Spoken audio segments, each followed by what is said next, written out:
tema yang diberikan kepada saya adalah forgiveness, ya, atau pengampunan. Nah, ini sangat sering kita alami ya, kalau tidak kita yang disakiti, mungkin tidak sengaja kita yang menyakiti hati orang lain, dan kita akan belajar tentang pengampunan, dan bagaimana kita bisa memberikan pengampunan pada orang-orang yang menyakiti kita, ya. Oke, kita akan membaca satu bagian firman Tuhan dari Matius 18 ayat 21 sampai 35. Sudah saya tuliskan di layar. Saya akan bacakan buat teman-teman sekalian ya. Perumpamaan tentang pengampunan. Kemudian datanglah Petrus dan berkata kepada Yesus, "Tuhan, sampai berapa kali aku harus mengampuni saudaraku jika ia berbuat dosa terhadap aku? Sampai 7 kali?" Yesus berkata kepadanya, "Bukan, aku berkata kepadamu, bukan sampai 7 kali, melainkan sampai 70 kali 7 kali. Sebab hal kerajaan surga seumpama seorang raja yang hendak mengadakan perhitungan dengan hamba-hambanya. Setelah ia mulai mengadakan perhitungan itu, dihadapkanlah kepadanya seorang yang berhutang 10.000 talenta. Tetapi karena orang itu tidak mampu melunaskan hutangnya, raja itu memerintahkan supaya ia dijual beserta anak, istrinya, dan segala miliknya untuk pembayar hutangnya. Maka sujudlah hamba itu menyembah dia, katanya, "Sabarlah dahulu, segala hutangku akan kulunaskan." Lalu tergeraklah hati raja itu oleh belas kasihan akan hamba itu, sehingga ia membebaskannya dan menghapuskan hutangnya. Tetapi ketika hamba itu keluar, ia bertemu dengan seorang hamba lain yang berhutang 100 dinar kepadanya. Ia menangkap dan mencekik kawannya itu, katanya, "Bayar hutangmu." Maka sujudlah kawannya itu dan memohon kepadanya, "Sabarlah dahulu, hutangku itu akan kulunaskan." Tetapi ia menolak dan menyerahkan kawannya itu ke dalam penjara sampai dilunaskannya hutangnya. Melihat itu kawan-kawannya yang lain sangat sedih, lalu menyampaikan segala yang terjadi kepada tuan mereka. Raja itu menyuruh memanggil orang itu dan berkata kepadanya, "Hai hamba yang jahat, seluruh hutangmu telah kuhapuskan karena engkau memohonkannya kepadaku. Bukankah engkau pun harus mengasihani kawanmu seperti aku telah mengasihani engkau?" Maka marahlah tuannya itu dan menyerahkannya kepada Al-Quju sampai ia melunaskan seluruh hutangnya. "Maka Bapakku yang di sorga akan berbuat demikian juga terhadap kamu apabila kamu masing-masing tidak mengampuni saudaramu dengan segenap hatimu." Nah, oke. Saya stop share ya. Nah, teman-teman, tadi kita sudah membaca satu bagian firman Tuhan tentang perumpamaan pengampunan ya, di mana Tuhan Yesus kan ditanya ya sama Petrus ya. Petrus tanya sama Tuhan, "Tuhan, sampai berapa kali aku harus mengampuni saudaraku? Sampai 7 kali gitu ya." Nah, tapi Tuhan Yesus mengatakan bukan 7 kali, tapi 70 kali 7 kali. Nah, itu sebenarnya jumlah yang bukan dalam arti terus dikalikan 70 kali 7 berarti 490 gitu ya, bukan itu, tapi artinya tanpa batas. Artinya kamu harus mengampuni terus menerus begitu ya. Nah, sepanjang waktu begitu ya, sepanjang kesempatan hidup. Nah, lalu Tuhan memberikan satu perumpamaan ya. Digambarkan ada 2 orang hamba. Yang pertama ada seorang hamba yang berhutang 10.000 talenta. Nah, saya cari ya talenta di kamus Alkitab itu. Kalau di kamus Alkitab itu menurut paham orang Ibrani adalah berat dan jumlah mata uang yang sama dengan 3.000 shikal atau 93/4 pon. Kalau dikomparasikan dengan kilogram itu 42,525 kilo, itu biasanya untuk perak gitu ya. Nah, tinggal dikalikan saja harga perak sekarang, kalau misalnya orang ini hidup di zaman sekarang ini ya, dengan satu kilo perak itu berapa, kalikan 42,525 begitu. Nah, saya sempat searching gitu ya, kalau di zaman sekarang itu ya bunyinya miliaran begitulah ya, bunyinya itu hutangnya itu miliaran begitu. Jadi itu jumlah yang cukup besar. Nah, lalu dia tidak sanggup untuk melunasi hutangnya, dan dia itu harus dijual gitu ya. Dia, istrinya, anaknya itu dijual untuk melunasi hutangnya. Tapi dia memohon kepada sang tuan, dan si tuan atau raja ini membebaskan gitu ya, memberikan pengampunan hutangnya itu istilahnya dianggap selesai gitu ya. Tapi barusan dia keluar dari penjara begitu ya, ketemu hamba lain yang hutang sama dia berapa dinar di Alkitab kita? 100 dinar. Nah, kalau dinar itu saya cek, dinar itu kalau 1 dinar itu upah sehari bekerja. Jadi kalau sekarang misalnya sehari bekerja itu orang dibayar berapa ya? 100.000 kali ya. 100.000 kali 100 dinar. Berarti berapa? 100 kali 100. 10 juta ya. Betul ya? Nah, ada hamba lain hutang sama dia 10 juta dan dia minta harus dilunasi gitu ya. Tapi si hamba yang satu juga memohon, tapi dia tidak memberikan. Nah, itu adalah ilustrasi sebuah apa ya? Atau perumpamaan yang Tuhan berikan bahwa sebenarnya kita ini sama seperti hamba yang tadi berhutang berapa talenta tuh? 10.000 talenta ya. Kita tuh hutangnya tuh banyak sekali karena pelanggaran dosa kita, dan kita ini adalah orang-orang yang sudah diampuni, tapi terkadang ketika orang lain menyakiti hati kita atau membuat kita terluka, kita susah sekali untuk mengampuni orang lain gitu ya. Padahal kita sendiri juga adalah orang-orang yang berhutang banyak gitu ya sama Tuhan, tapi diampuni. Nah, Tuhan Yesus tuh memberikan pengampunan kepada kita itu cuma-cuma ya. Ini kan kita mau mendekati Paskah juga ya, jadi kita sedikit berefleksi tentang pengorbanan Tuhan Yesus di kayu salib untuk menebus dosa kita. Tuhan Yesus itu membayar kita, kan dibilang bahwa kita itu dibeli dengan darah yang mahal gitu ya. Jadi kalau kita nih saat ini menerima pengampunan Tuhan itu cuma-cuma, bukan karena anugerah itu murah, tapi justru karena terlalu mahal gitu ya. Kan ada lagu pujiannya ya, terlalu besar kasihmu Bapa gitu ya, terlalu mahal darahmu Yesus tertumpah untuk menebus dosaku. Jadi pengorbanan Tuhan Yesus yang menebus kita, mengampuni dosa kita itu sebenarnya itu terlalu mahal sehingga kita tidak sanggup untuk membayarnya begitu, sehingga Tuhan itu memberikan dengan cuma-cuma. Sebenarnya bukan dengan cuma-cuma karena sudah ada yang menggantikan kita ya. Jadi yang membayar itu siapa? Yang membayar itu Tuhan Yesus. Jadi Tuhan Yesus menggantikan kita. Nah, itu firman Tuhan yang diingatkan kepada kita malam hari ini bahwa Tuhan itu sudah terlebih dahulu mengampuni kita, tapi terkadang di dalam kehidupan kita tuh ketika kita terluka, disakiti, marah, kecewa kepada orang, kita susah sekali untuk memberikan pengampunan. Nah, saya akan membacakan sebuah tulisan dari seorang konselor Kristen ya, judulnya Pengampunan. Ini ditulis oleh Ibu Lani Pranata.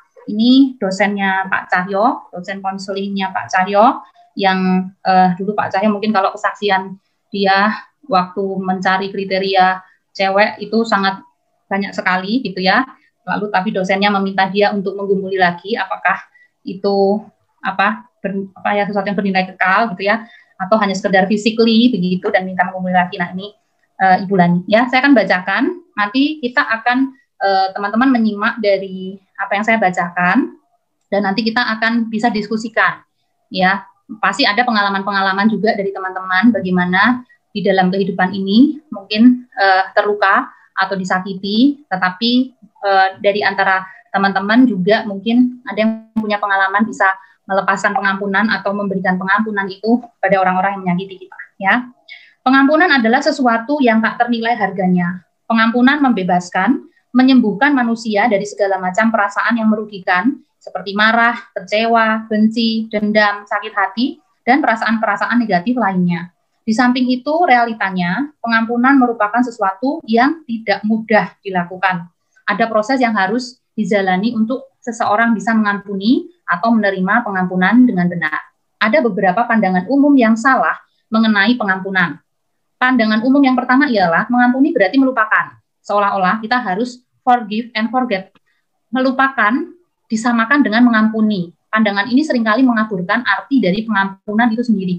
Karena mengampuni sebenarnya terjadi ketika seseorang secara sadar mengampuni kesalahan orang lain yang dilakukan terhadap dirinya.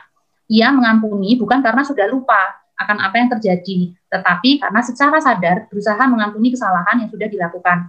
Pengampunan tidak menghapus fakta bahwa sesuatu yang menyakitkan pernah terjadi di masa lalu. Pengampunan tidak menghilangkan bekas luka atau sakit hati yang dialami, tapi pengampunan menyembuhkan luka tersebut. Pengampunan berhubungan dengan healed memory yang disembuhkan, bukan delete memory yang dibuang. melalui pengampunan luka lama yang tidak bisa dibuang atau dihilangkan itu mengalami proses penyembuhan. Oke, saya akan berhenti dulu di paragraf ini. Nah, teman-teman, saya pernah mendengar satu kalimat, ada orang tuh menyimpulkan gitu ya. Sebenarnya pengampunan itu gimana sih, bahasa sederhananya gini. Mengampuni adalah ketika kamu masih ingat kejadiannya, tapi sudah lupa rasanya. Tapi kalau satu lagi, kamu lupa kejadiannya, tapi masih ingat rasanya. Nah, itu sebenarnya kamu belum mengampuni. Jadi kalau masih ingat rasanya gitu ya, setiap kali ketemu sama orang itu kok, aduh, saya kok rasanya kok sakit hati lagi gitu ya, kayak memori lama terbongkar lagi gitu ya. Nah, itu sebenarnya kita berusaha untuk hanya melupakan kejadian itu, tapi kita tidak mengampuni. Maksudnya mengampuni itu satu proses yang membuat kita sembuh gitu ya. Maksudnya kita memang ada luka gitu ya, mungkin kita ada tergores gitu, tapi kita bisa sembuh. Cara mengidentifikasinya seperti itu. Kalau kalian ketemu orang yang pernah konflik sama kalian bahkan mungkin sudah lupa kejadiannya, tapi masih ingat rasanya, setiap kali kok ketemu orang itu kok masih ada rasa, gimana gitu ya.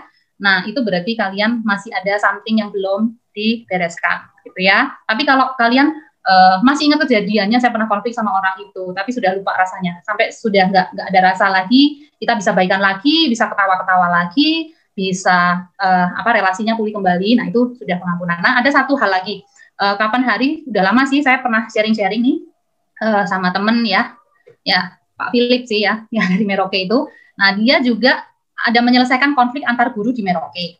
Terus si guru ini bilang gini, saya sudah mengampuni kok Pak, saya sudah mengampuni, saya sudah, intinya ya udahlah, sudah anggap itu sudah selesai.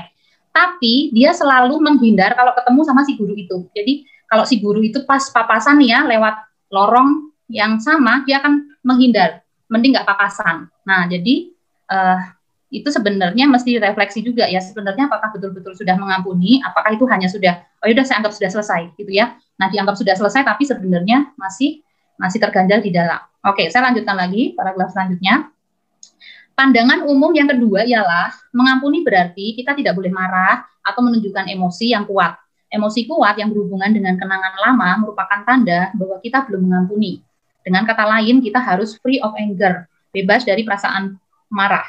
Pandangan ini juga tidak sepenuhnya benar, karena tidak hadirnya emosi yang kuat tidak menjamin bahwa kita sudah membereskan masalah dan sudah mengampuni. Ada individu-individu tertentu yang cenderung untuk menyimpan perasaannya dan tidak menunjukkan emosinya. Tetapi hal ini tidak berarti bahwa ia telah mengampuni. Jadi hadir atau tidak hadirnya emosi yang kuat memang tidak bisa dijadikan ukuran apakah seseorang sudah mengampuni atau belum. Pak, saya mau ada yang mau contohnya ya teman-teman, contohnya begini. Saya pernah, ini angkatan di atas kalian sih, waktu itu pemuda Kamis itu masih di gereja, ada satu aktivis putri, untuk pengalamannya saya nggak terlupakan.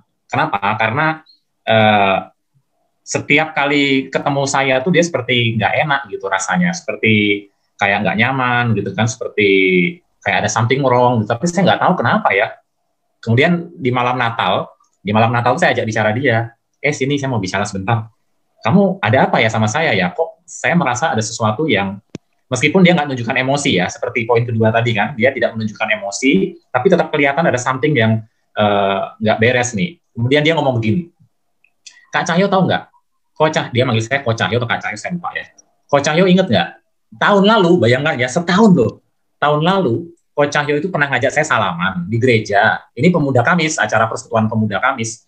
Kemudian waktu saya kasih tangan saya, tiba-tiba Ko Cahyo tuh tarik tangannya, seolah-olah cuma kayak ngeprank gitu loh, kayak kalau zaman sekarang tuh kayak ngeprank. Jadi saya ngajak dia salaman, waktu dia ulurkan tangan, saya tarik tangan saya, terus saya ketawa-ketawa begitu, jadi kayak ngeprank gitu. Nah, sejak saat itu saya sakit hati sama Ko Cahyo. Setahun loh saudara, dia setahun sakit hati sama saya tapi nggak bilang, tapi tetap kebaktian pemuda. Nggak kayak kita kan, kita kadang-kadang kalau sakit hati ngambek nggak datang lagi ke pemuda kan, dia tetap datang pemuda, tetap ikut pelayanan, tapi setahun tuh sakit hati sama saya. Dan baru ngaku setahun kemudian ketika saya ajak bicara. Dia nggak nunjukin emosi apa-apa, dan dia tidak menunjukkan sikap marah seperti apa, tapi kelihatan bahwa ada something wrong gitu. Nah, ini poin kedua ya. Kalau kita dikatakan mengampuni, ya belum tentu kita tidak menunjukkan emosi, itu bukan berarti kita sudah mengampuni. Ternyata dipendam sama dia. Setahun dipendam sakit hati dengan Pak Cahyo, luar biasa. Ya, nah itu contohnya. Oke, saya lanjutkan ya. Pandangan umum yang ketiga ialah mengampuni berarti kita hidup damai dan tidak lagi konflik dengan orang tersebut. Artinya hindari konflik, tidak boleh membela diri, tidak boleh mengkonfrontasi kesalahan. Mengampuni seringkali diartikan dengan menerima kesalahan orang tanpa membicarakannya secara terbuka. Membicarakan secara terbuka sering diidentikan dengan memicu konflik. Hal ini tentunya akan membuat masalah terpendam dan tidak terselesaikan. Nah, sama ya, hampir mirip sama yang tadi, yang kedua, yang tidak menunjukkan emosi yang kuat gitu ya, maksudnya bukan yang terus marah atau meledak gitu ya, tapi mungkin aja itu dipendam. Kalau orang Jawa tuh bahasanya mendem gitu ya, mendem itu maksudnya apa ya, disimpan aja lah, ya sudahlah, tapi sebenarnya terluka gitu loh, sebenarnya hatinya itu sakit gitu, tapi ya sudahlah gitu. Nah, jadi kalaupun misalnya kita lagi berkonflik, teman kita tuh tidak menunjukkan respon yang yang emosi kuat, itu bukan berarti bahwa dia baik-baik saja, belum tentu gitu ya, belum tentu. Yang kedua, kalau damai-damai saja, kayaknya nggak ada masalah, itu juga belum tentu tidak ada masalah gitu ya, karena bisa saja sebenarnya ada masalah di dalam hati, cuma ya sudahlah, orang Kristen daripada ribut-ribut kayak gitu ya, tapi belum diselesaikan sebenarnya ya. Oke, ini ada contohnya ya. Sebagai contoh, seorang suami yang selingkuh, misalnya menuntut istrinya untuk diam dan tidak membahas masalah perselingkuhannya. Bahkan ia juga menolak untuk pergi konselor dan mencari pertolongan. Ia berpikir bahwa masalahnya sudah selesai dan tidak perlu diungkit-ungkit lagi. Jika si istri mau membicarakan atau mengkonfrontasi masalah perselingkuhannya, maka suami akan sangat marah dan merasa bahwa ia toh sudah kembali, kenapa belum memaafkannya. Padahal justru dengan hanya diam saja dan masalah tidak dibahas, si suami tidak pernah menyadari akar kejatuhannya dan bagaimana cara mengatasinya. Nah, terkadang memang ya, menyelesaikan konflik itu sesuatu yang butuh keberanian ya, karena itu pasti akan membuka luka membuka luka kita juga, tapi itu akan membuat kita seperti kayak luka ya. Kalau kalian yang pernah ngalamin waktu luka dan dibawa ke puskesmas atau P3K dulu, itu kan pasti dibersihkan. Nah, waktu dibersihkan itu kan perih kan, tapi itu justru akan membuat kita sembuh daripada yang cuma ditutup aja gitu ya, ditutup aja, lukanya ditutup, nggak dibersihkan, itu malah nanti bisa infeksi di dalam gitu ya. Oke. Beberapa pandangan yang salah ini seringkali juga membuat seseorang mengalami masalah di dalam mengampuni. Pengampunan tidak sama dengan melupakan, tidak sama dengan tidak marah, dan tidak sama dengan diam, tidak konflik. Jadi ada 3 itu ya, tidak sama ya. Jadi sebenarnya apa itu pengampunan? 1, pertama ya, pengampunan berkaitan erat dengan usaha mematikan natur dosa. Fokus bukan pada pribadinya, tetapi kepada apa yang ia perbuat, tingkah lakunya. Kita boleh marah atas dosa yang dilakukan. Kita marah karena kita benci dosanya, bukan orangnya. Di dalam pengampunan ada proses pergumulan dan meratapi kesalahan atau godly sorrow yang membawa seseorang pada pertobatan yang sejati. Justru pada masalah inilah Roh Kudus bekerja di dalam kehidupan anak-anak Tuhan untuk mampu melihat kelemahan diri, sehingga individu dimampukan untuk membuka diri dan menerima masukan atau kritikan dari orang lain. Bahkan untuk individu tertentu yang hati nuraninya tumpul atau mati, Roh Kudus bisa memakai orang lain untuk melakukan konfrontasi atas dosa yang ia lakukan. Hal ini berarti membuka kemungkinan untuk terjadinya, tanda kutip ya, konflik yang membangun. Konflik yang membawa individu untuk menyadari kesalahannya, sehingga ia sungguh mengerti akan kelemahannya dan berusaha mengatasinya. Jadi individu tidak berhenti hanya pada perasaan menyesal, menyadari saja, tetapi ada komitmen dan disiplin untuk merubah diri sendiri, menjauhi dosa, dan bertanggung jawab pada Tuhan di dalam kehidupannya. Ini merupakan salah satu aspek penting dalam pengampunan. Nah, maksudnya begini, kita ini kan, kalau dibilang natur dosa itu ya termasuk kelemahan kita, kecenderungan kita yang kedagingan ini ya, yang ya pokoknya yang tidak dikehendaki Tuhan lah gitu ya. Nah, Tuhan itu kalau di Amsal kan dibilang besi menajamkan besi, manusia menajamkan sesamanya. Kadang Tuhan itu membentuk kita melalui lingkungan sekitar kita, termasuk saudara seiman kita. Jadi kemungkinan saja sangat bisa terjadi itu konflik-konflik, tetapi ketika konflik terjadi itu bisa menggesek kita gitu ya, menelanjangi kita. Oh ternyata kok saya seperti ini gitu ya. Nah, dengan konflik-konflik begitu kita bisa semakin sadar bahwa oh yang seperti ini ternyata misalnya melukai sesama, misalnya membuat orang tersinggung gitu ya. Nah, itu yang kalau kita sadar dan kita mau berubah, itu bisa membuat kita menjadi pribadi yang lebih baik lagi, gitu ya. Memang pada saat konflik itu pasti tidak enak ya, rasanya kita maunya tuh hidup itu jangan ada konflik, gitu ya. Tapi konflik juga dipakai Tuhan untuk membentuk kita, gitu ya. Seperti itu di bagian 1. Yang kedua, pengampunan berkaitan erat dengan usaha membangun kembali relasi atau reconciliation, rebuilding relationship. Ada usaha yang nyata untuk memperbaiki relasi yang rusak, mau menyelesaikan masalah secara dewasa dan berani membuka diri dan menerima masukan atau kritikan. Meskipun pengampunan tidak selalu berakhir dengan kembalinya relasi seperti dulu. Rekonsiliasi memang membutuhkan kesiapan dari kedua belah pihak yang memberi dan yang menerima pengampunan. Kadangkala ada pihak yang tidak mau membangun relasi yang sudah rusak, sehingga rekonsiliasi tidak bisa terjadi. Sebaliknya, pengampunan hanya membutuhkan satu pihak. Jika pihak yang satunya tidak mau, maka rekonsiliasi tidak terjadi. Tetapi pihak yang lain itu sudah mengampuni dan tidak menyimpan dendam atau kemarahan yang bisa menghambat pertumbuhan rohaninya atau menghambat relasi pribadi dengan Tuhan. Pengampunan memang bukanlah sesuatu yang mudah untuk dilakukan, tetapi setiap kita bertanggung jawab kepada Tuhan atas hidup kita masing-masing. Adalah omong kosong jika kita menyatakan diri kita sebagai orang Kristen, tetapi menyimpan sejumlah kebencian di dalam hati. Pengampunan membuka kemungkinan bagi kita untuk hidup tidak menyimpan dendam dan kebencian. Nah, yang kedua ini juga saya pernah alami juga ya, maksudnya tidak selalu konflik, lalu kan waktu konflik pasti ada relasi yang rusak ya. Jadi kalau ketemu kayak gimana gitu ya, atau saya malas ketemu sama orangnya gitu, atau seperti apa. Nah, kadang-kadang kita sadar bahwa, oh saya terluka sama orang ini gitu kan, lalu saya sudah bergumul sama Tuhan, saya sudah berdoa, Tuhan saya mau mengampuni orang ini gitu ya, tapi kadang-kadang kalau lawannya juga tidak siap untuk kita mau rekonsiliasi, kadang-kadang kan ada ini ya, mungkin timingnya gitu ya. Ini saya sering belajar. Mungkin ada timing yang kurang tepat, misalnya saya pengen saya mau rekonsiliasi sama dia gitu, tapi orang lawannya itu pas belum siap, itu bukannya jadi baik gitu ya, malah nambah runyam gitu ya. Jadi ya mungkin ada kalanya kita bawa dalam doa masalah kita gitu, yang pasti tanggung jawab kita bahwa saya harus mengampuni orang itu, seperti itu. Tapi ya lebih baik sih kalau kita bisa kembali gitu ya, kalau dua-duanya itu bisa rekonsiliasi lagi, itu lebih ini ya. Tapi kalau ada case-case tertentu yang memang nggak bisa gitu karena salah satunya nggak siap, ya mungkin mencari waktu yang tepat gitu. Nah itu bacaannya hari ini teman-teman. Nanti kalau teman-teman ada yang dari bacaan ini mau ada yang men-sharingkan dari pengalaman teman-teman juga boleh. Oh ya, ada satu lagi yang saya teringat. Jadi dulu tuh saya pernah dengar khotbah seperti ini. Kan kita sering dengar gini ya, kalau Tuhan Yesus kan bilang, kasih musuhmu dan berdoalah bagi mereka yang menganiaya kamu. Berkatilah dan jangan mengutuk, kayak gitu kan.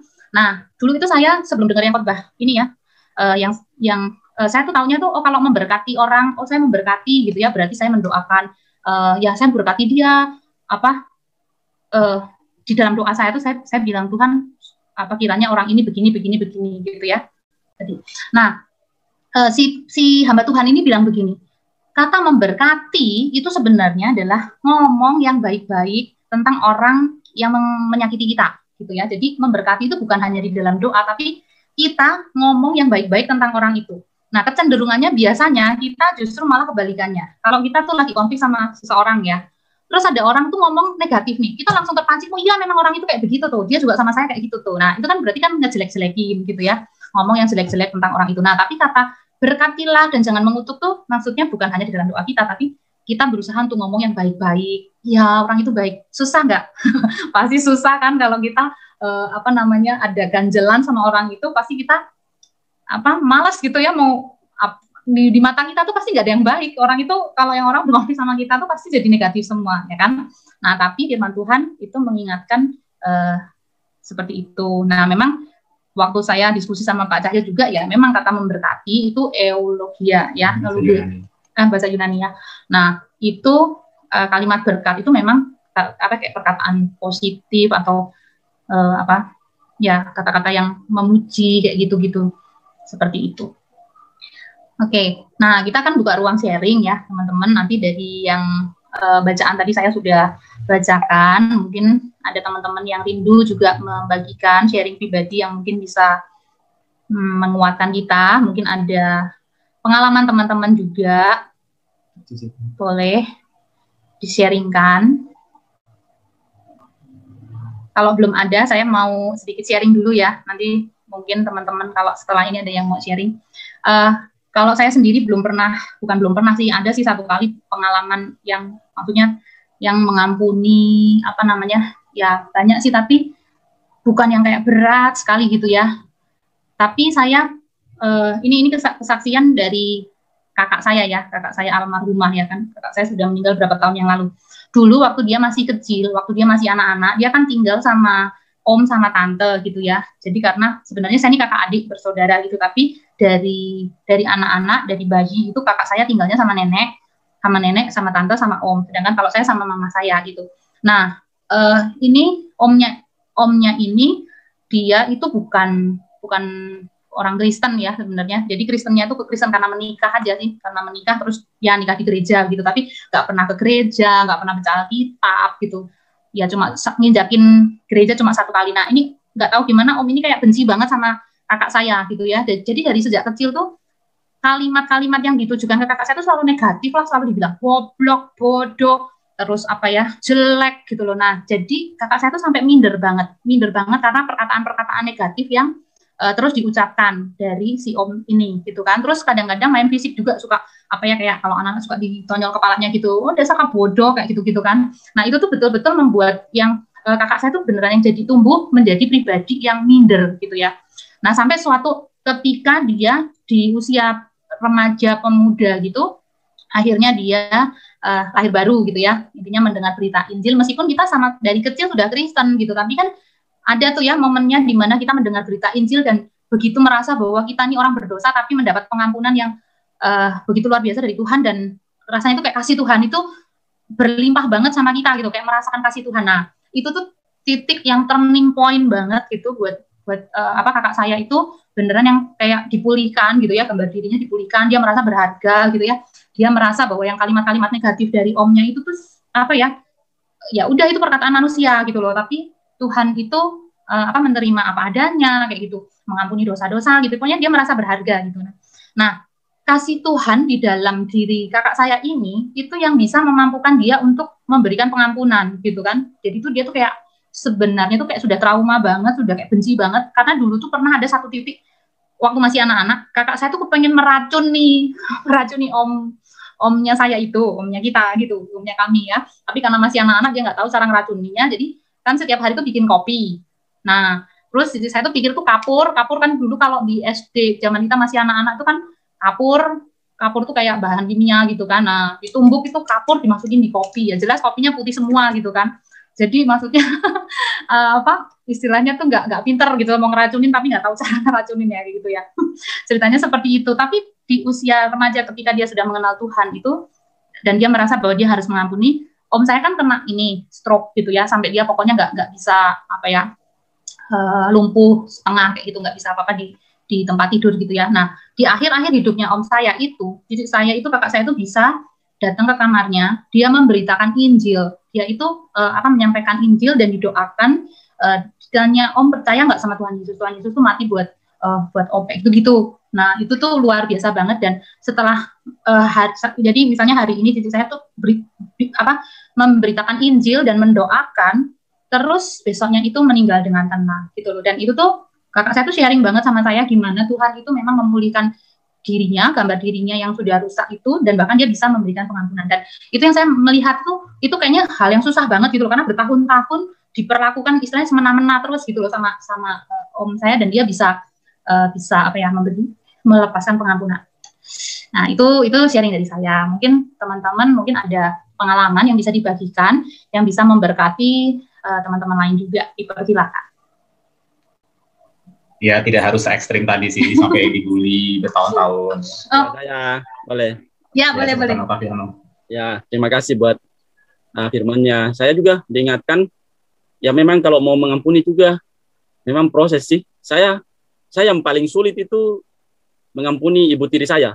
jujur paling sulit sekali itu ibu tiri saya. Jadi ceritanya, kronologisnya, ibu mama meninggal belum 40 harinya, papa menikah lagi. Nah itu yang bikin saya itu tidak menerima. Dan saya sendiri saja saya menjustis bahwa ini orang ini yang kasih mati ibu saya. Itu saja, saya di dalam pikiranku cuman itu, dan saya tidak akan maafkan sampai kapanpun. Nah, saya berjanji sampai dalam diriku bahwa ini tidak masuk akal, dan tidak masuk akal kalau tiba-tiba mama meninggal terus belum sampai 40 hari sudah menikah, berarti sudah direncanakan sebelum-sebelumnya dong. Nah itu dalam mindset saya, pikiran saya itu akhirnya saya kayak benci dan saya merasa tidak menerima kenyataan itu, dan sampai saya di Papua saya mengampuninya itu mungkin 2 tahun terakhir ini. Saya konsul dengan Pak Jernia, dengan Ibu Evelyn, Pak Aris, bahkan saya pernah cerita mungkin di Pak Pendeta Nur Cahaya juga masalah ini juga, mungkin pernah sekali. Nah itu baru saya ada rasa kayak ya untuk dikasih pencerahan bahwa dari semua itu tidak akan Tuhan berkati kalau kamu tidak mengampuni ibu tirimu. Bagaimana caranya? Kamu harus telepon, harus minta ampun. Kayaknya berat sekali sih. Saya rasa kayak hatiku kayak berontak, dan tapi ya itu sih, baca firman Tuhan, dikasih firman Tuhan yang untuk pengampunan tadi juga merasa ya setelah saya merasa mengampuni itu rasa kayak semuanya itu kayak lega gitu. Pikiranku kayak tidak ada beban, kayak beban terlepas gitu. Nah ini yang jadi buat saya bisa merasa kayak relax, tidak ada kayak sesuatu yang kadang nelpon ke keluarga itu ya pikiranku orang itu yang saya jadi kayak benci, lihat mukanya saja kayak saya nggak mau, kayak ngomong namanya saya kayak pandanganku kayak orang bilang kenapa kamu gitu, saya enggak. Nah itu yang bikin saya mengampuni 2 tahun terakhir ini. Saya mencoba, dan ya itu setelah saya mengampuni saya merasa terbebas. Maksudnya beban yang ada selama ini kan kayak dilepas, rasa kayak ya terlepas gitu. Jadi memang proses, dan itu tidak akan bisa seperti yang kita membalikan telapak tangan, karena itu memang ada hal-hal yang memang perlu diselesaikan, dan itu perlu ada kayak mentor yang perlu kita punya, orang yang kayak rohanian yang bisa memberikan masukan. Itu mungkin bisa terjadi seperti saya. Terima kasih. Ya, terima kasih Alfiano ya, luar biasa sekali ya. Memang pergumulan mengampuni itu pasti tidak mudah ya. Tadi di artikelnya juga dibilang itu sebenarnya pengampunan itu satu hal yang luar biasa, tetapi untuk melakukannya itu tidak mudah. Apalagi ya ada hal-hal yang membuat kita kecewa, ada hal yang membuat kita marah, ada hal yang membuat kita terluka gitu ya. Terima kasih sharingnya Alfiano ya. Ya, semoga yang pernah saya sakiti yang banyak sekali itu bisa mengampuni seperti Alfiano lah. Kayaknya susah. Kayak susah ini. Aduh, jatuh. Kita mengampuni diri sendiri nih, Bang. Oke, ada yang lain? Saya Ibu. Ya. Harusnya malam ini Misyana yang bawa renungan ini harusnya. Iya. Tapi memang waktu kami di Pilox itu kan suruh dipilih toh ambil renungan apa. Nah, salah satunya saya ingin ambil renungan ini karena saya juga mengalami, maksudnya mengalami sendiri begitu. Memang untuk mengampuni susah, ya.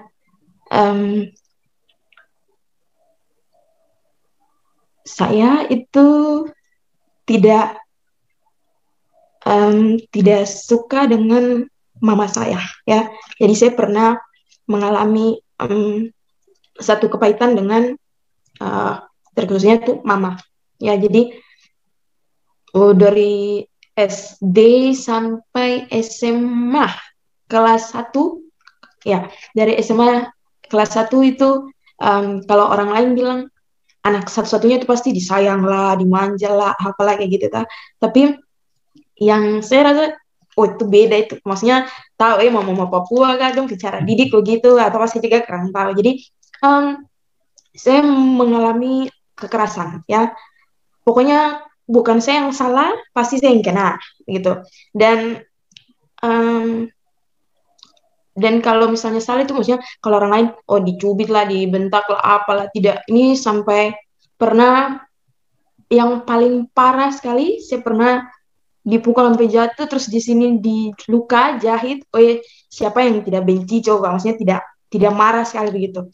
Sampai pernah saya keluar dari rumah gitu, terus pokoknya kalau mama melakukan itu ke saya, pasti bapak yang bela, bapak yang. Jadi antara bapak dan mama saya bisa lihat siapa yang lebih sayang saya daripada saya gitu. Kalau bapak selama sampai sekarang itu baru saya mengalami baru satu kali dari bapak, maksudnya itu cuma satu, tapi mama dari SD sampai SMA, jadi maksudnya setertanam gitu, maksudnya sudah rasa benci sekali itu ada. Nah terus sampai bilang bapak datang bujuk, sudah balik ke rumah. Kenapa balik di rumah? Mama juga tinggal main pukul-pukul terus kayak begitu-begitu. Terus sampai kalau besar kakak-kakak yang pernah pokoknya ada yang menyaksikan maksudnya mama keras begitu, pasti mereka kasih keluar, lebih baik pukul saya, sudah kasih mati saya sudah. Saya kata itu yang saya kasih keluar, jadi dong ingat begitu. Artinya setiap mama lakukan itu selalu saya bilang, kenapa tidak pukul, kasih mati saja begitu, biar tidak usah rasa lagi kayak gitu. Pokoknya kata-kata itu ingat, pokoknya kalau lihat mama meskipun dalam satu rumah pasti tuh kayak tidak senang begitu, tidak senang. Sampai kuliah pun, habis di kuliah keluar kota, meskipun lewat telepon saya juga, kenapa kamu ini dia telepon-telepon begini, pokoknya masih ada rasa ini.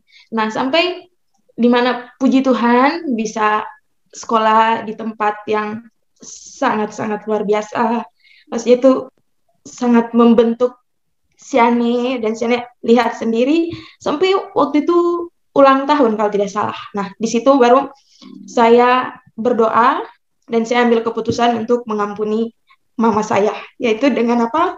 Saya melihat kebaikan yang dia buat saya. Jadi saya bisa mengampuni dia karena saya tidak melihat hal-hal yang dia lakukan ke saya, tapi saya melihat kebaikannya dia. Dia berusaha sampai saya bisa masuk persyaratan-persyaratan itu, mama yang urus sampai saya bisa masuk di UPH gitu. Jadi cara saya mengampuni yaitu dengan saya melihat kebaikan dari mama saya, sehingga saya ambil keputusan. Itu saya telepon langsung, saya bilang sama mama saya minta maaf kalau selama ini mungkin saya buat mama rasa sakit sama saya minta maaf. Dan saya tidak pernah berkecuali kalau ini belum pernah bilang sayang ke apa gitu sama orang tua, tidak. Tapi saat itu pada ulang tahun saya ambil keputusan, saya mengampuni mama saya minta maaf kalau saya juga ada rasa salah. Dan saya melihat dari situ sampai sekarang ya sudah, pokoknya saya sangat mengucap syukur sekali karena saya juga bisa mengambil keputusan untuk mengampuni mama saya. Itu sih dari saya. Wah, kita kayak terapi kelompok nih. Ya, luar biasa sekali, Miss Yana. Nah, Miss Yana sebenarnya saya tahu di pemuda kita nih yang bergumul dengan mamah-mamahnya bukan hanya Miss Yana. Jadi saya percaya kesaksiannya Miss Yana bisa menguatkan teman-teman yang lain ya. Jadi ini bersyukur. Jadi ini kalau kayak seperti ini namanya terapi kelompok nih. Kalau dalam konseling itu nih seperti terapi kelompok. Jadi kita saling menyembuhkan dengan kisah-kisah kita masing-masing ya. Iya, oke. Satu hal yang positif tadi dari Shana ya, bahwa tips ya untuk bisa mengampuni, kita ingat kebaikan orang ini. Ya, sebenarnya kalau di Indonesia ya, kita negara timur ya, maksudnya bukan negara barat gitu ya, bukan negara bule ya, yang orang tuanya ekspresif gitu ya. Kalau orang bule kan ekspresif, hangat gitu ya, sentuhan itu menjadi satu hal yang biasa. Tapi kalau di timur itu kan pelit-pujian gitu ya. Kalau misalnya saya belakangan ini udah lama sih nonton TikTok itu kan, yang psikologi kan, biasanya kalau orang bule datang, anaknya Ma dapat segini, wah bagus gitu ya. Kalau orang Indonesia Ma dapat 7, nanti sudah dapat 10, 10 bukan 11 gitu ya. Jadi kayak kurang terus gitu rasanya. Kita udah berusaha semaksimal mungkin tuh, kalau salah betul-betul di benar-benar istilahnya tuh dihajar gitu ya, dicela-cela. Tapi kalau bagus nggak pernah dipuji gitu ya. Nah itu memang banyak ya, Asia ya, negara-negara di timur itu banyak sekali seperti itu. Nah tapi itu juga bisa menjadi pembelajaran buat kita ya. Kita kan nggak enak ya digituin ya. Jadi nanti kita kalau yang punya anak-anak ya jangan digituin. Betul banget tuh. Oke. Kalau saya saya juga ya itu ya, rata-rata orang Indonesia, anak-anak Indonesia kan mengalami kayak gitu ya, mengalami yang kayak kita kurang sentuhan, kurang pujian, kurang apresiasi gitu. Nah, tapi ketika saya menyadari bahwa mama saya juga dibentuk oleh generasi yang sebelumnya yang mungkin lebih parah lagi gitu loh. Jadi ya ya mama saya mungkin nggak punya modal juga gitu, nggak punya modal untuk bisa mengekspresikan. Mungkin bapak ibunya dulu juga lebih keras lagi gitu ya. Nah, saya juga nggak tahu nih mamanya Shana juga mungkin dulu bapak ibunya mamanya Shana juga bakalan lebih keras lagi, karena kadang-kadang orang tua tuh berpikir saya dulu dididik oleh orang tua saya seperti ini dan saya bisa jadi seperti sekarang. Nah, modalnya itu tuh yang dipakai buat besarin anak lagi gitu loh. Nah, ketika saya menyadari bahwa ya itu bukan maksudnya gini, mama saya bentukan dari generasi sebelumnya, yaitu membuat saya bisa lebih bisa apa ya, deal gitu ya. Ya oke lah, mungkin mama saya bukan tipe orang yang kayak mamanya Pak Cahyo yang gitu-gitu. Cium pipi sebelum berangkat sekolah, cium pipi terus mama saya juga. Makanya saya pendidikan barat nih. Kena sensor. Oke, teman-teman ada lagi yang mau sharing? Silakan yang teman-teman baru kalau mau sharing dipersilakan 1-2 kali lagi ya sebelum kita akhiri. Ini memang kesempatan wadahnya Persekutuan Kamistia untuk sharing-sharing begini, jadi kayak terapi kelompok supaya kita saling menyembuhkan lewat kisah-kisah kita. Ini bekalnya untuk Karen menjadi konselor juga. Iya, makasih Pak. Ya udah deh, saya juga mau sharing. Miss, makasih loh Miss. Amazing. Karen? Jangan bilang-bilang, aduh, tawan. Karen mau ada yang di-sharing kan? Iya Bu. Ya, itu dipaksa Kak Herlin, Bu. Itu dipaksa Kak Herlin. Oke, jadi ya semuanya kayak udah sharing tentang, kayaknya kebanyakan mama ya. Ya kayaknya saya juga bakalan sharing tentang mama. Saya dari kecil anak yang suka mainan, suka warna pink, suka Barbie, suka hal-hal yang keperempuanan, dan saya rasa itu wajar ya.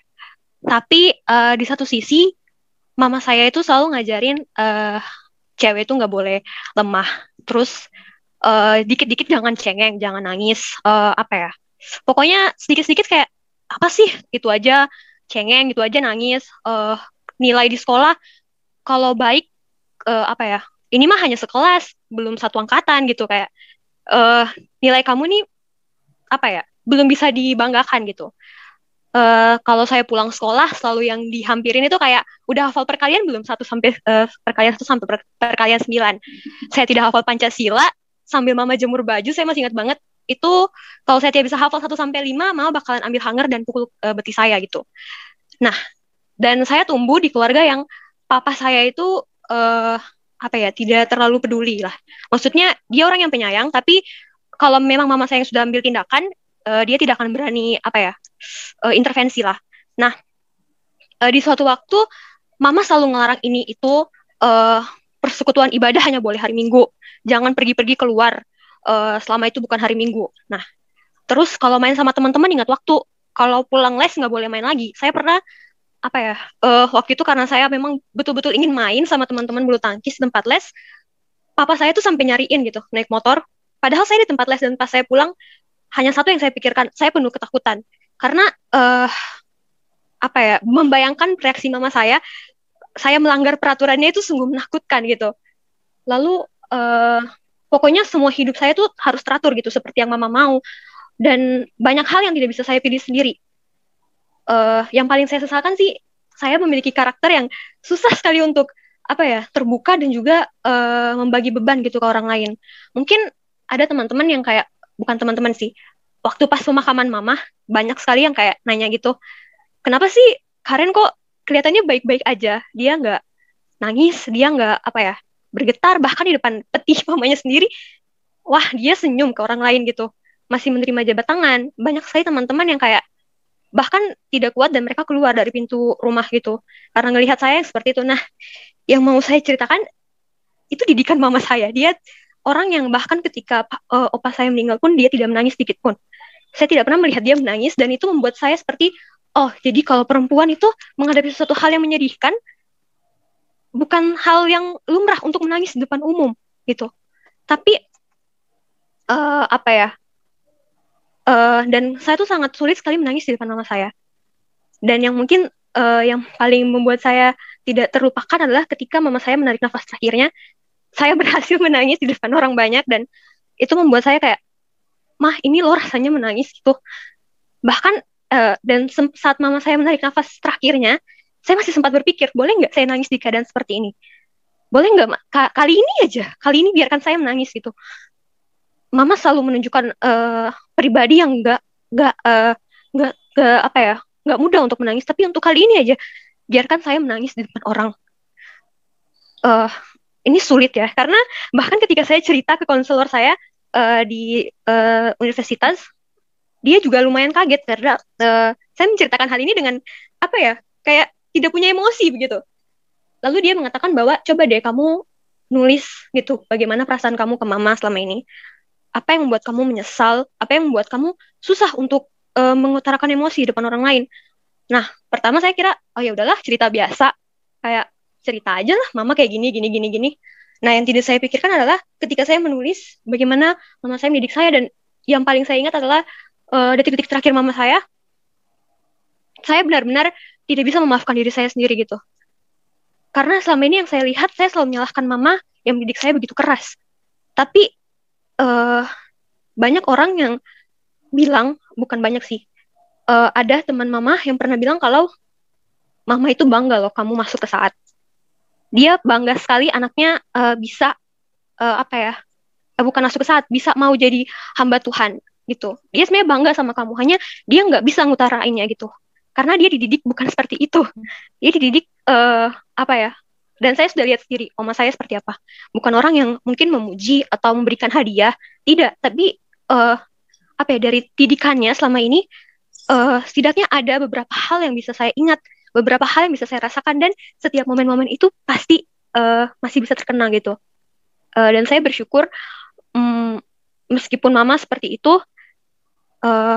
Tuhan tetap memberikan saya hati yang mau rendah hati memaafkan mama.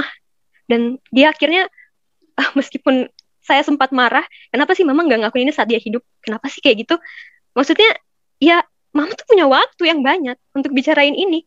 Tapi kenapa pas dia mati, baru saya tahu semua hal ini. Saya bahkan tidak punya waktu dan saat untuk bilang bahwa saya sayang mama. Itu sih. Dan penyesalan ini mungkin saya rasakan sampai saat ini hanya dengan komunitas yang ada. Saya rasa untuk terbuka ke orang lain itu juga perlu ya untuk mengobati luka. Nah, ini salah satu cara saya untuk bisa mengobati luka. Terima kasih teman-teman. Terima kasih Karen. Ya, terima kasih keterbukaannya Karen. Ya, jadi itu sama seperti Bu Lili bilang tadi ya, orang tua kita itu punya modal yang terbatas, dan mereka sebetulnya mungkin kadang-kadang tidak sengaja gitu. Sebetulnya kadang-kadang ya. Tapi sebetulnya itu sebenarnya melukai banyak orang. Nah, kita pun punya potensi seperti itu sih nanti sih kalau jadi orang tua ya. Dengan modal masing-masing, kita akan mengulang pola yang sama. Yang penting sekarang kita aware, sadar, dan itu gunanya konseling pranikah. Pembinaan pranikah ya. Kalau kata konseling kan ngeri ya, jadi kata pembinaan pranikah. Untuk menyiapkan kita menyadari faktor-faktor yang bisa membahayakan kehidupan pernikahan dan anak-anak kita. Kira-kira begitu ya.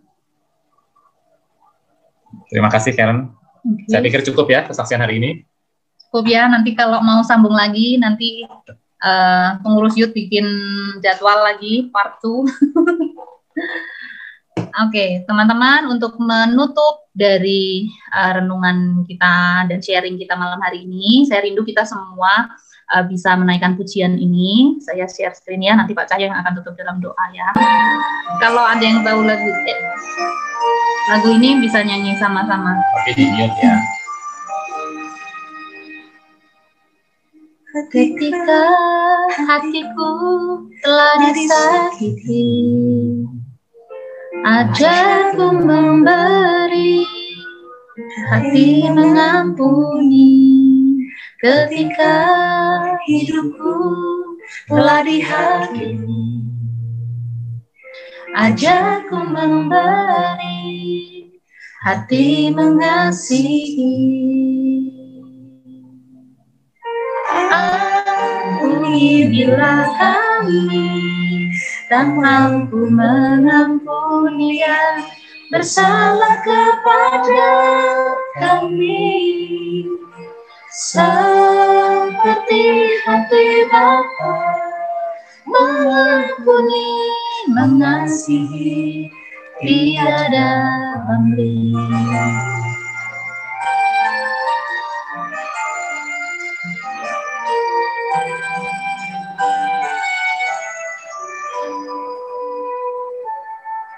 Ketika hatiku telah disakiti, ajarku memberi, hati mengampuni. Ketika hidupku telah dihakimi, ajarku memberi, hati mengasihi. Ampuni bila kami tak mampu mengampuni yang bersalah kepada kami, seperti hati Bapa mengampuni, mengasihi, tiada banding.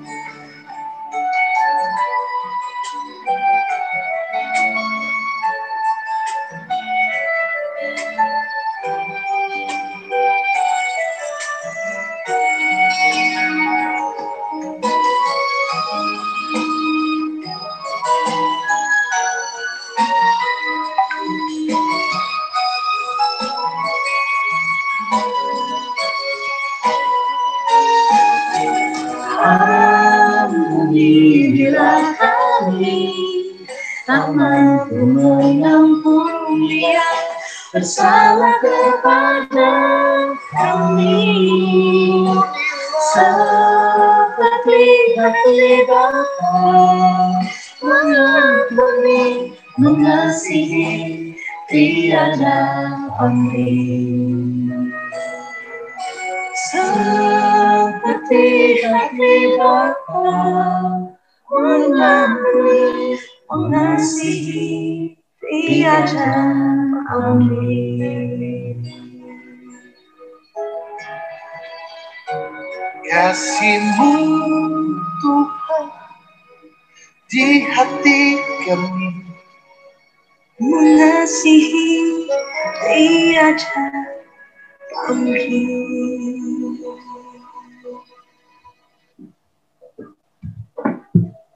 Baik, mari kita berdoa rekan-rekan. Bapa kami yang di surga, kami mengucap syukur untuk malam yang Tuhan sediakan bagi kami, untuk firman Tuhan yang mengingatkan kami akan kasih Allah, pengampunan Allah yang tidak mungkin kami bayar, yang terlalu besar, yang tidak sanggup untuk kami balas, tapi di dalam semuanya itu Tuhan toh memberikannya kepada kami, pengampunan untuk kami menjadi anak-anak Tuhan. Dan juga kami belajar mengasihi dan mengampuni orang-orang lain bahkan yang menyakiti kami. Tuhan ampuni kami kalau kami banyak kali tanpa sengaja mungkin menjadi penyebab dari orang-orang terluka atau sakit hati atau kecewa, tapi juga kami sendiri memiliki pengalaman-pengalaman yang mungkin sulit untuk kami lupakan. Kalaupun kami berusaha melupakan, ternyata itu hanya sebuah pelarian untuk kami merasakan kelegaan seketika. Tapi kami tahu ya Tuhan, kami harus membereskan semuanya di hadapan Tuhan dan di hadapan sesama. Berikan kepada kami hati yang lapang yang dibasuh oleh kasih Kristus untuk bisa mengasihi dan mengampuni setiap orang yang telah berbuat jahat kepada kami. Mungkin disengaja, mungkin tidak disengaja. Seperti Tuhan Yesus di atas kayu salib, berdoa bagi musuh-musuhnya dan mengatakan, ya Bapa, ampunilah mereka, karena mereka tidak tahu apa yang mereka perbuat. Kami tahu Tuhan, bahkan ketika ayah ibu kami meninggalkan kami, firman Tuhan mengatakan, Engkau selalu menyambut kami. Terima kasih untuk firman Tuhan hari ini, berkati Ibu Lili dalam pelayanan, dalam hidup hari-hari, dalam segala sesuatu yang Tuhan percayakan untuk dikerjakan. Biarlah nama Tuhan dipermuliakan. Juga semua teman-teman yang sudah kesaksian hari ini, Tuhan yang pulihkan hati mereka, Tuhan yang tolong mereka bertumbuh semakin menyerupai Kristus, dan lewat komunitas ini kami semua bertumbuh dan diberkati. Demi nama Tuhan Yesus Kristus kami berdoa dan mengucap syukur. Amin.